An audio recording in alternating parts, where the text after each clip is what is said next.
सर्वपितृ अमावस्या पर गलती से भी मत करना इन चीजों का दान, वरना फायदे की जगह होगा भारी नुकसान। प्रिय भक्तजनों, जैसा कि आप सभी को पता है कि इस समय पितृपक्ष यानी श्राद्ध पक्ष का पावन पर्व चल रहा है और यह 16 दिनों तक चलता है। सनातन धर्म में श्राद्ध पक्ष के इन 16 दिनों का बड़ा ही विशेष महत्व होता है। ऐसे में हर साल भाद्रपद माह की पूर्णिमा तिथि से लेकर आश्विन माह की अमावस्या तिथि तक पितृपक्ष यानी श्राद्ध पक्ष चलता है। वहीं इस साल 2025 में पितृपक्ष की शुरुआत 7 सितंबर रविवार से हुई थी। इसका समापन 21 सितंबर को सर्वपितृ अमावस्या के दिन होगा और सर्वपितृ अमावस्या का दिन पितृपक्ष का आखिरी और बहुत ही महत्वपूर्ण दिन होता है। इस प्रकार जल्द ही पितृपक्ष का समापन होने वाला है और पितृपक्ष का जो यह समय होता है वह पूर्वजों को समर्पित होता है और यह पर्व साल में सिर्फ एक बार आता है और इस समय लोग अपने पूर्वजों की आत्मा की शांति और मोक्ष प्रदान करने के लिए पितृपक्ष में श्राद्ध तर्पण करते हैं और ब्राह्मणों को भोज कराते हैं, जिससे पूर्वजों यानी पितरों की आत्मा को मुक्ति मिलने के साथ उन्हें मोक्ष की प्राप्ति हो सके। साथ ही श्राद्ध पक्ष का महत्व इसलिए भी बढ़ जाता है क्योंकि इस दौरान हमारे पूर्वज पितृलोक से धरती पर आते हैं और अपने वंशजों को सुख शांति समृद्धि और सुख संपत्ति आशीर्वाद देते हैं। वहीं जो लोग पितृपक्ष में अपने पूर्वजों का श्राद्ध कर्म पिंडदान तर्पण करते हैं उनको पितरों की असीम कृपा का आशीर्वाद प्राप्त होता है और पितृ खुश होते हैं, जिससे पितृ की कृपा से साधक की नहीं बल्कि पूरे घर की परिवार के दिन रात चौगुनी तरक्की होती है। जी हाँ, हमारा शास्त्र कहता है कि जिस घर में पितरों का मान सम्मान होता है और उनकी पूजा पाठ की जाती है, जिस घर में पितरों का आशीर्वाद होता है और समय समय पर श्राद्ध तर्पण किया जाता है, उस घर में कभी किसी चीज की कमी नहीं होती है। वहीं जो साधक पितृपक्ष के दौरान या अन्य सामान्य दिनों में पितरों की पूजा नहीं करते हैं, श्राद्ध कर्म नहीं करते हैं, पिंडदान तर्पण नहीं करते हैं, उनको पूरे जीवन में कठिन समस्याओं का सामना करना पड़ता है और उनका जीवन दुखों से भर जाता है। हमेशा हर कार्य में असफलता मिलती है उनको और उनकी आने वाली पीढ़ी को भयंकर पितृ दोष का सामना करना पड़ता है। ऐसे में भक्तों, अब कुछ ही दिनों में सर्व पितृ अमावस्या के दिन पितृपक्ष का समापन हो जाएगा और आप सभी को बता दें कि हिंदू धर्म में सर्व पितृ अमावस्या को विशेष महत्व है क्योंकि इस दिन सभी पितरों का श्राद्ध और तर्पण के माध्यम से विदाई दी जाती है। साथ ही हर वर्ष आश्विन मास के कृष्ण पक्ष की अमावस्या तिथि को सर्व पितृ अमावस्या मनाई जाती है और यह दिन उन पितरों के लिए विशेष होता है जिनकी मृत्यु तिथि ज्ञात नहीं है या जिनका किसी कारणवश समय या श्राद्ध नहीं किया गया है। इसलिए इसे सर्व पितृ अमावस्या अर्थात सभी पितरों की अमावस्या कहा जाता है क्योंकि इस दिन सभी पितरों का श्राद्ध तर्पण किया जाता है, जिससे पूर्वजों की आत्मा को शांति मिले और जीवन सुखमय हो। लेकिन आप सभी को बता दें कि इस साल 2025 की सर्व पितृ अमावस्या और भी खास मानी जा रही है क्योंकि इसी दिन साल का दूसरा और अंतिम सूर्य ग्रहण भी पड़ रहा है। जी हाँ, सर्व पितृ अमावस्या के दिन साल 2025 का आखिरी सूर्य ग्रहण लगने जा रहा है और ऐसा संयोग 100 साल बाद बना है जब पितृपक्ष में चंद्र ग्रहण 7 सितंबर जिस दिन पितृपक्ष की शुरुआत हुई थी और सूर्य ग्रहण 21 सितंबर यानी सर्व पितृ अमावस्या यानी पितृपक्ष का आखिरी दिन हुआ। यह एक दुर्लभ घटना है। ऐसे में अब यह सवाल उठता है कि सर्व पितृ अमावस्या के दिन श्राद्ध किया जाएगा या नहीं किया जाएगा, श्राद्ध करना शुभ होगा या नहीं, क्योंकि जब तक आप पितरों का श्राद्ध कर्म पिंडदान तर्पण नहीं करेंगे तब तक आपके पूर्वजों को शांति नहीं मिलती, जिससे आपको पूर्वजों का आशीर्वाद प्राप्त नहीं होगा और वह आपसे नाराज रहेंगे। जो भी काम करेंगे आपको उस कार्य में असफलता तब तक हासिल होती रहेगी जब तक पितृ नाराज रहेंगे। इसके अलावा अपने अपने पूर्वजों को खुश करने के लिए और पितृ दोष से मुक्ति पाने के लिए सर्व पितृ अमावस्या के शुभ अवसर पर बड़ी बड़ी पूजा पाठ करते हैं। बड़े बड़े हवन करते हैं और न जाने कितने ही तरह के उपाय करते हैं, तरह तरह की चीजों का दान करते हैं। लेकिन शास्त्रों में कुछ ऐसी चीजों का वर्णन किया गया है जिन चीजों का दान सर्वपित्र अमावस्या के दिन भूल कर भी नहीं करना चाहिए, क्योंकि लोग अपने पूर्वजों को खुश करने के लिए, पितृ दोष से मुक्ति पाने के लिए किसी भी चीज का दान कर देते हैं। वह यह नहीं देखते कि यह चीज दान करने से हमें लाभ होगा या हानि। तो ऐसे में आज की इस वीडियो में मैं आप सभी को बताऊंगी कि सर्व पितृ अमावस्या के दिन किन चीजों का दान नहीं करना चाहिए, जिससे आपको पता लग जाएगा कि किस चीज का दान नहीं करना चाहिए। नहीं तो आप अगर गलत चीजों का दान करेंगे तो आपको इसका लाभ नहीं देखने को मिलेगा, जिससे आपके पितरों को शांति नहीं मिलेगी और आपको जीवन में अशुभ परिणाम देखने को मिलेंगे। आपका सुख सौभाग्य दुर्भाग्य में बदल जाएगा और आपका भाग्य तथा आर्थिक स्थिति पर भी इसका प्रभाव देखने को मिलेगा। ऐसे में इस वीडियो के माध्यम से आप सभी को बताऊंगी कि 2025 में सर्वपितृ अमावस्या का आरंभ किस समय होगा, सर्वपितृ अमावस्या के दिन श्राद्ध किस समय करना शुभ रहेगा और इस दिन घर पर तर्पण कैसे करें। इसके अलावा यह भी जानेंगे कि सर्वपितृ अमावस्या के दिन सूर्य ग्रहण किस समय लगेगा और यह भारत में दिखेगा या नहीं दिखेगा, श्राद्ध कर्म किया जाएगा या ना किया जाएगा। साथ ही आप सभी को यह भी बताएंगे कि सर्व पितृ अमावस्या पर किन चीजों का दान गलती से भी नहीं करना चाहिए, वरना आप इस चीजों का दान करेंगे तो आपके खुश हुए पितृ भी आपसे नाराज हो जाएंगे और आप पाप के भागी बन जाएंगे। सभी के लिए बहुत ही महत्वपूर्ण होने जा रही इस वीडियो में सर्वपितृ अमावस्या और सूर्य ग्रहण के बारे में संपूर्ण जानकारी, आपकी सभी तरह की कंफ्यूजन दूर हो जाएगी।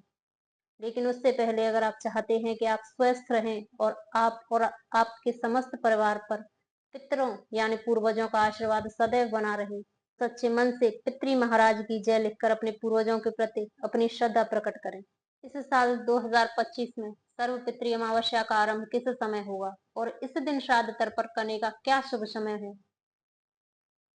अश्विन मास के कृष्ण पक्ष की अमावस्या तिथि का आरंभ 21 सितंबर रविवार को सुबह 12:16 पर होगा और इसका समापन 22 सितंबर को सुबह 1:23 पर होगा। उदया तिथि के अनुसार 21 सितंबर 2025 को सर्वपितृ अमावस्या मनाई जाएगी। अब आपको बताते हैं कि सर्वपितृ अमावस्या पर श्राद्ध करने का शुभ समय क्या है। सर्वपितृ अमावस्या का कुतुब मुहूर्त 11:50 से लेकर 12:38 तक रहेगा और इसकी अवधि 49 मिनट की होगी। वहीं रोहिणी मुहूर्त 12:38 से लेकर 1:27 तक ही रहेगा और इसकी अवधि भी 49 मिनट की है। इसके अलावा अपराह काल 1:30 से लेकर 3:53 तक है और इसकी अवधि 2 घंटे 26 मिनट की है। ऐसे में सर्वपितृ अमावस्या का इन पर शुभ मुहूर्त में आप अपने पूर्वजों का श्राद्ध पूर्वक विधि विधान के साथ श्राद्ध कर सकते हैं और उनकी कृपा प्राप्त कर सकते हैं। इसके अलावा दोस्तों आप सभी को बता दें कि इस साल 2025 में सर्वपितृ अमावस्या पर 3 शुभ योग बन रही हैं, जिससे सर्वपितृ अमावस्या का महत्व और भी बढ़ जाता है। ऐसे में अब आप सोच रहे हैं कि आखिर कौन से योग बनेंगे, तो आपको बता दें कि सर्वपितृ अमावस्या पर सर्वार्थ सिद्ध योग बनेगा, जो सुबह 9:32 से लेकर अगले दिन 22 सितंबर को सुबह 6:09 तक रहेगा। ऐसे ही इस योग में किए गए कार्य सफल और शुभ फलदायी होते हैं। इसके अलावा अमावस्या पर शुभ योग प्रातः काल से लेकर शाम 7:53 तक रहेगा। उसके बाद में शुक्ल योग बनेगा। साथ ही उस दिन पूर्वा फागुनी नक्षत्र प्रातः काल से लेकर सुबह 9:32 तक है। इसके बाद से उत्तरा फागुनी नक्षत्र है। चलिए अब आपको बताते हैं कि सर्वपितृ अमावस्या पर लगने वाला सूर्य ग्रहण कब शुरू होगा, कहाँ कहाँ दिखेगा, भारत में दिखेगा या नहीं दिखेगा, श्राद्ध करें या ना करें। तो प्रिय भक्तजनों, भारतीय समय के अनुसार सूर्य ग्रहण 21 सितंबर को रात 10:59 से शुरू होकर देर रात 3:23 तक रहेगा। ऐसे में आपको बता दें कि 21 सितंबर को दिखने वाला ग्रहण भारत में दिखाई नहीं देगा। जी हाँ भक्तों, सूर्य ग्रहण भारत में नहीं दिखेगा, इसलिए इसका सूतक काल भी भारत में लागू नहीं होगा। इसके परिणाम स्वरूप सर्वपितृ अमावस्या के शुभ अवसर पर श्राद्ध व तर्पण आदि धार्मिक कर्म बिना किसी रोक टोक के किए जा सकेंगे। ऐसे में आप 21 सितंबर को दोपहर को पितरों का विधिवत श्राद्ध कर सकते हैं। साथ ही सूतक काल ना लगने की वजह से इस दिन ना तो मंदिरों के कपाट बंद रहेंगे, ना ही पूजा पाठ या अन्य धार्मिक कार्य बाधित होंगे। अब मित्रों, सवाल उठता है कि आखिर यह सूर्य ग्रहण कहाँ कहाँ दिखाई देगा। तो दोस्तों, सर्वपितृ अमावस्या पर लगने वाला यह सूर्य ग्रहण ऑस्ट्रेलिया, अंटार्कटिका, अफ्रीका, हिंद महासागर, दक्षिण प्रशांत, अटलांटिक और दक्षिणी महासागर सहित पोलिनेशिया, मेलानेशिया और एशिया के कुछ हिस्सों में दिखाई देगा। सर्वपितृ अमावस्या पर घर पर तर्पण कैसे करें? क्योंकि सर्वपितृ अमावस्या पर तर्पण करना बेहद ही महत्वपूर्ण होता है, तो इसके लिए सर्वपितृ अमावस्या पर प्रातः जल्दी उठकर स्नान कर लें, पूरे दिन के लिए संकल्प करें, साफ स्वच्छ वस्त्र धारण करें, फिर सूर्य को अर्घ दें, देवी देवताओं का श्रद्धा पूर्वक विधि विधान के साथ पूजा करें। इसके बाद दोपहर करीब 12 बजे दक्षिण दिशा की ओर मुख करके घुटनों को जमीन पर टिका कर बैठें। फिर तांबे के लोटे में जौ, तिल, चावल, गाय का कच्चा दूध, सफेद फूल, गंगा जल और पानी मिलाकर रखें। साथ ही कुछ हाथ में लेकर अंगूठे के माध्यम से जल अर्पित करें। वहीं इसे करीब 11 बार करें और पितरों का सच्चे मन से ध्यान करें। इसके बाद गाय के गोबर से बने कंडे पर गुड़, घी, खीर, पूरी आदि अर्पित कर भोग लगाएं। साथ ही जल लेकर अंगूठे से पितरों को अर्पित करें। इसके अलावा भोजन का अंश गाय, कुत्ते, कौए, चींटी और देवताओं के लिए अलग अलग निकालें। अंत में दान और दक्षिणा दें तथा जरूरतमंदों को भोजन कराएं, लेकिन आपको शुद्धता का विशेष रूप से ध्यान रखना है, नहीं तो इसका परिणाम अशुभ होगा। अब आपको बताते हैं सर्वपितृ अमावस्या पर किन चीजों का दान गलती से भी नहीं करना चाहिए, जिससे खुश हुए पितृ भी नाराज हो जाते हैं। लेकिन नंबर 1, लोहे की वस्तुएं। मित्रों, सर्वपितृ अमावस्या पर लोहे का दान करना अशुभ माना गया है, क्योंकि लोहे कठोर और नकारात्मक ऊर्जा से जुड़ा हुआ धातु कहा गया है। साथ ही लोहे को भगवान शनि की धातु माना जाता है। ऐसे में पितृ तर्पण के समय जिन वस्तुओं का दान किया जाता है, उनका उद्देश्य पितरों की आत्मा को शांति और तृप्ति प्रदान करना होता है। परंतु लोहे के दान से पितृ अशांत हो सकते हैं और उनकी कृपा प्राप्त नहीं होती है, जिससे साधक को कभी भी अशांति का सामना करना पड़ता है। इसके अलावा शास्त्रों में लोहे की वस्तुओं को राहु और शनि ग्रह से संबंधित माना गया है, जो दान में पितरों को प्रसन्न करने के साथ उल्टा नाराज कर सकता है। ऐसे में सर्वपितृ अमावस्या पर लोहे की किसी भी चीज का दान ना करें और ना ही लोहे की चीज खरीदें। ऐसा करना आपके लिए शुभ होगा। नंबर 2, काले रंग के कपड़े। प्रिय भक्तजनों, आप में से कई भक्तजन को पता होगा कि काले रंग के कपड़ों को शास्त्र में अशुभ माना गया है, क्योंकि काला रंग नकारात्मकता और अशुभता का प्रतीक माना जाता है। साथ ही सर्वपितृ अमावस्या पर हम पितरों की आत्मा की शांति और मोक्ष के लिए दान करते हैं, तो काले रंग के कपड़े उनके लिए उचित नहीं होते। वहीं यह रंग शनि और तामसिक प्रवृत्ति से जुड़ा माना गया है। ऐसे में चाहे कुछ भी हो जाए, पितृ अमावस्या पर काले रंग के कपड़े का दान नहीं करना चाहिए। अगर कोई काले रंग के कपड़े का दान कर देता है तो पितरों को शांति नहीं मिलती, बल्कि साधक पाप का भी भागी बनता है। ऐसे में सर्वपितृ अमावस्या के शुभ अवसर पर आप कपड़ों का दान कर करना चाहें तो सफेद, पीले या हल्के रंग के कपड़ों का दान करना शुभ माना गया है, क्योंकि यह सात्विक और पवित्रता को प्रतिनिधित्व करते हैं। लेकिन दोस्तों, आप सभी को इस बात का विशेष रूप से ध्यान करना चाहिए कि कपड़े आप दान कर रहे हैं तो फटे, पुराने, गंदे नहीं होने चाहिए। नंबर 3, चमड़े की वस्तुएं। चमड़े को अशुद्ध और तामसिक पदार्थ माना जाता है, क्योंकि चमड़ा पशुओं की खाल से प्राप्त होता है, जबकि सर्वपितृ अमावस्या का पवित्र और सात्विक पशुओं को दान करने से पितरों की आत्मा तृप्त नहीं होती है। ऐसे में यदि कोई चमड़े की बनी वस्तुएं जैसे बेल्ट, जूते, थैले आदि का दान करता है तो यह अपवित्र माना जाता है, क्योंकि चमड़ा हिंसा से जुड़ा हुआ है, क्योंकि यह पशुओं की खाल से तैयार है। ऐसे में अगर आप इसका दान करते हैं तो इसका फल प्राप्त नहीं होता, बल्कि आपको पितृ दोष का सामना करना पड़ता है। ऐसा करना पितरों को अपमान होगा, इसलिए इस बात का विशेष रूप से ध्यान रखें। नंबर 4, नमक। प्रिय मित्रों, नमक भोजन के स्वाद को बढ़ाने के लिए उपयोग होता है। ऐसे में कई साधक सोचते हैं कि हम तो सर्वपितृ अमावस्या पर अपने पूर्वजों की शांति के लिए नमक का दान करेंगे, लेकिन आप सभी को बता दें कि सर्वपितृ अमावस्या के दिन इस तरह का दान करना अशुभ माना गया है, क्योंकि नमक को चंचल और अस्थिर का प्रतीक माना गया है। साथ ही दान में इसका प्रयोग करने से पितरों की आत्मा को स्थिरता और शांति प्राप्त नहीं होती। इसके अलावा शास्त्रों के अनुसार पितरों की तृप्ति के लिए तामसिक और अस्थिर प्रवृत्ति वाली वस्तुएं नहीं देनी चाहिए। यदि इस दिन कोई व्यक्ति नमक का दान करता है तो पितरों की कृपा प्राप्त करने के बजाय परिवार में लड़ाई झगड़े हो सकते हैं और जीवन में नकारात्मकता ऊर्जा फैल सकती है। नंबर 5, तिल।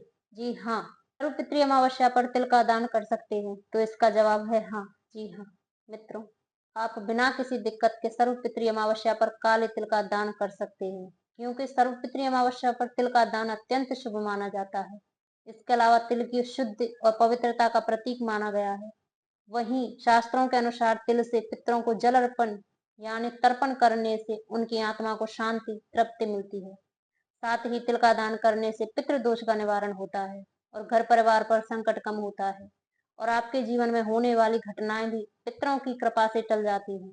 लेकिन आपको इस बात का ध्यान रखना चाहिए कि सर्वपितृ अमावस्या पर काले तिल का दान ना करें। सफेद तिल का काले तिल का दान अशुभ होता है। सफेद तिल का दान कर सकते हैं। नंबर 6, चावल। चावल को सात्विक आहार का मुख्य अंश माना गया है और इसका दान पितरों के लिए विशेष फलदायी होता है, क्योंकि दोस्त पूजा पाठ में चावल का प्रयोग विशेष रूप से किया जाता है। ऐसे में शास्त्रों में उल्लेख है कि चावल का दान करने से पितरों की आत्मा को संतोष मिलता है और वे प्रसन्न होकर अपने वंशजों को आशीर्वाद देते हैं। ऐसे में जो भी व्यक्ति सच्चे मन के साथ सर्व पितृ अमावस्या पर चावल का दान करता है, उसके घर में अन्न की कभी कमी नहीं होती और उसको माँ अन्नपूर्णा की विशेष कृपा प्राप्त होती है, जिससे घर परिवार में सुख समृद्धि बनी रहती है। लेकिन इस बात का ध्यान रखें कि जो आप चावल ले रहे हैं वह पूर्ण रूप से शुद्ध होने चाहिए और अखंडित यानी बिना टूटे होने चाहिए। नंबर 7, मसूर दाल। हिंदू धर्म में आने वाले पर्व त्योहारों पर मसूर की दाल को तामसिक और अशुभ दाल माना गया है। शास्त्रों में बताया गया है कि यह दाल पितरों को अर्पण करने योग्य नहीं है, क्योंकि इससे आत्मा को शांति नहीं मिलती है। साथ ही मसूर दाल को राहु और शनि ग्रह से संबंधित माना गया है, जो बोध कष्ट और अशांति के कारक होते हैं। ऐसे में यदि कोई व्यक्ति पितृ अमावस्या पर मसूर की दाल का दान करता है तो वह पितरों की तृप्ति होने के बजाय वे असंतुष्ट हो सकते हैं और वंशजों को पितृदोष का प्रभाव और बढ़ सकता है।